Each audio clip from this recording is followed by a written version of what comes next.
In this video, we're going to talk about digital speed and position sensors. So what we would also term as something producing a square wave. So since we're doing square wave sensors, now we're talking about something that's going to switch between, since we're digital DC, 0 volts, most likely, you'll see some offset on some sensors, and another voltage, often 5 volts. It could be 9, it could be 12, it could be source voltage. What really matters in a square wave signal or digital signal is that it transitions across a certain point. As long as the PCM sees a shift from here to here, it recognizes we went from 0 to 1. In EP, we have 3 main styles of digital sensor that we'll see. The primary being a Hall effect. That's our number 1. Probably, this is a toss-up now, the next most common will be a magnetoresistive or MR sensor. Now, an MR sensor and Hall effect work differently from each other. And an MR sensor in, say, a wheel speed sensor application, you're looking about 2007 newer, works differently than it does here in most of our automotive sensors. The other one we'll look at or talk about briefly is an optical sensor. All 3 of these have been used in EP for engine speed and position sensors, so that's crankshaft, camshaft, one of those 2. The main thing that you need to know about any of these 3 sensors is if we check the output of any one of these 3 for an EP sensor, it should generally be a square wave. That switches from 0 volts to 5 volts, 9 volts, 10 volts, 12 volts, 14 volts, whatever it is. It's going to make a switch from low to high. That's it. That's the most important thing I want you to remember about our square wave sensors. Now, I've got you some homework where you're going to read about these and you're going to learn how they actually work, but realistically, at the end of the day, what we need to see is that if that sensor is moving, and like our other sensor, we have our analog sensor, we're going to have a stationary part and a moving part. If the stationary part stays stationary, the moving part is moving, then we should be creating this. If we're not creating this, we need to make sure we have power and ground available to it. If it's moving, we don't have this, we have power and ground, it's time to put a sensor in it. It's really that simple. That's really all this comes down to. We are going to step out in the shop again for a minute, and we're going to take a look at one of these sensors, and we'll look a little bit at the waveform, and I'll talk about it. I will say real quick before we go out there that much like our analog or variable reluctor sensor, this particular sensor may also have a signature to it. So instead of being a very set up and down, we can have a sensor where we may have 3 narrow, a long gap, a wider one, however it is. This is all based on the mechanical pickup that it's looking at. So if there's 3 slots or 3 shutters, then a long blank, then another shutter, you're going to get an image like this. This is just a representation of what the mechanical part looks like. I'll give you a hint though. Cool part about these sensors, if this mechanical part is damaged, it'll show up in the scope pattern, so you'll get to see it here without actually having to access the sensor.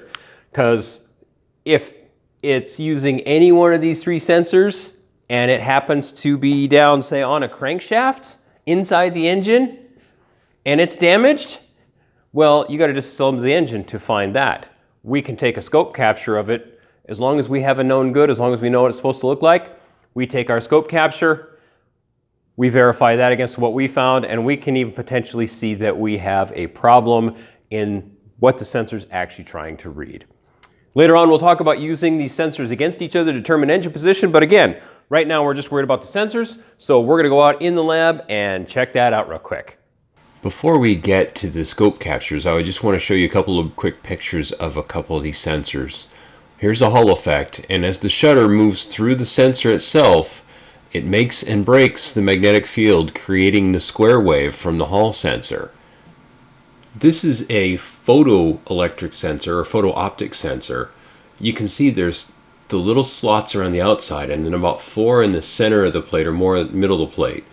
Around the outside there's 360 little slots for one full revolution. Around the center we have 3 small and 1 larger one. The larger one helps us with cylinder position. And this has a photo LED inside the actual electronics there, and as the slots pass through the photo LED, they make and break the connection between the photo LED and the receiver, and as that happens, it creates the square wave. You'll find a lot of these in Nissan's, GM used it a little bit, a few manufacturers, not much for this anymore though. So if you watch closely, this sensor, unlike the VR, as I move the sensor away, it simply drops out. There's no change in amplitude. It drops out and the engine dies.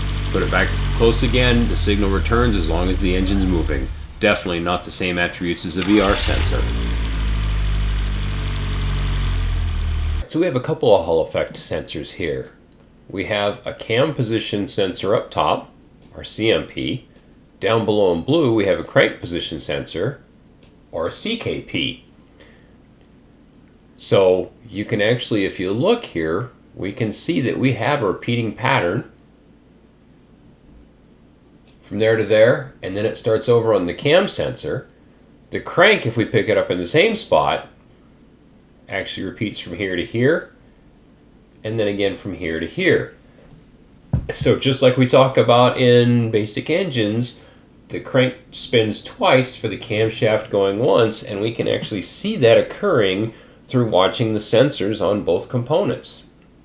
The other thing we can do, now that we have sensors on both parts, we can actually draw a line, and you're going to have to forgive me because this isn't going to be very straight, but we can draw a line and line up the 2 sets of components on our waveforms here, and as long as we have a known good, we can determine if the camshaft and the crankshaft are actually in time with each other like they're supposed to be, without ever tearing the engine apart. This is a great tool. Right? And just like any cam or crank sensor, it's a nice digital square wave. Here in blue, we are starting at 0. We're switching to about 5 volts. In red, our scale's on the other side of the screen. We're starting at 0. And look, we're switching to about 5 volts. On, off, on, off. Imagine that. All right, so here's a great example of a more modern setup. This is an 07 Mazda 2-liter dual overhead cam. So here's a great image of more modern setup, our cam and our crank compared to each other, with some nice signatures in there for you to see. All right, back from the lab. You should have watched the VR video first, then this one. Hopefully you did. You'll notice that they reacted a little bit differently when we moved the sensor. The bottom line on this one is that sensor needs to be put in. It still needs to have the right spacing, otherwise it won't produce a signal or we'll beat the sensor to death. What we're looking for is a square wave, typically 0 to 5 volts, but as long as it's within the voltage range that the manufacturer specifies, we're okay. So square wave, 0 to whatever volt we're supposed to have. Consistency, it needs to match the profile of the trigger wheel that it's reading, which we can verify with an oscilloscope. Okay, so we went through some testing. There's your main attributes of our digital sensor. You're going to find these sensors also all over the car, so this is important to remember. All right, we'll catch you in the next video.